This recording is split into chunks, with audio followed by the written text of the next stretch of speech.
Hi, this is Stephen, and in this video we will again look at how we can use the principles of the conservation of flow to quantify the area, this time not of a stiff mitral valve, but of a leaky mitral valve, mitral regurgitation. And we're going to again be using this concept of proximal isovelocity surface area, or PISA, in our calculations.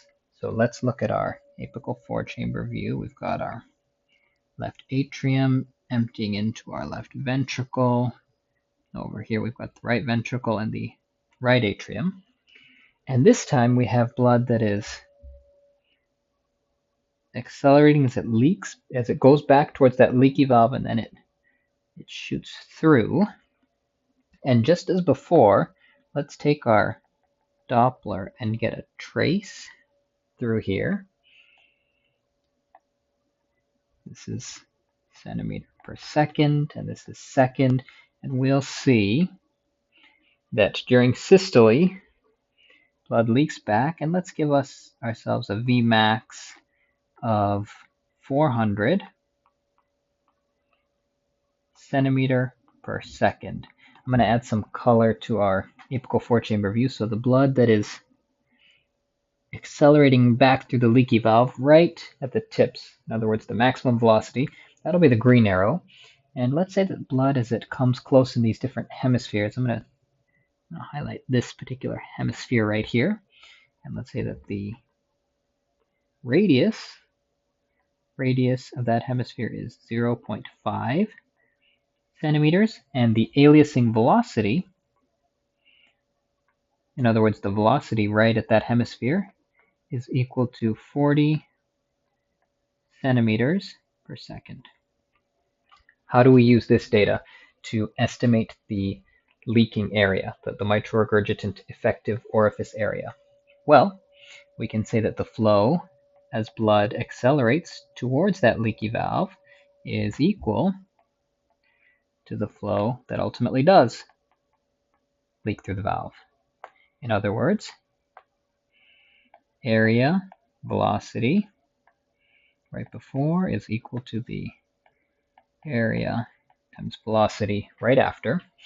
What's the area and the velocity of that hemisphere of blood as it accelerates towards the leaky valve? Well, the area will be 2 pi times the aliasing velocity, times the aliasing radius squared, times the aliasing velocity.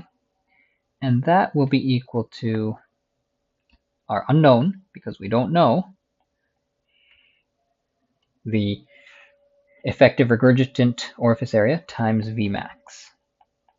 Let's plug in some numbers here. So I said 2 pi, radius I said was 0.5, so 0.5 squared, and aliasing velocity is 40, divided by our Vmax was 400. That equals our, we call it EROA, effective regurgitant orifice area, which equals 0.16 centimeters squared. And you could, so that's the leaking area. Now, if you wanted, you could actually take the VTI, or the velocity time integral of the blood flow leaking backwards, and you have the VTI times the area. That would give you the regurgitant volume. And so I'll just mention that in parentheses down here. Regurgitant volume equals the velocity time integral of that regurgitant flow times the effective regurgitant orifice area, which we just calculated out as 0.16 square centimeters.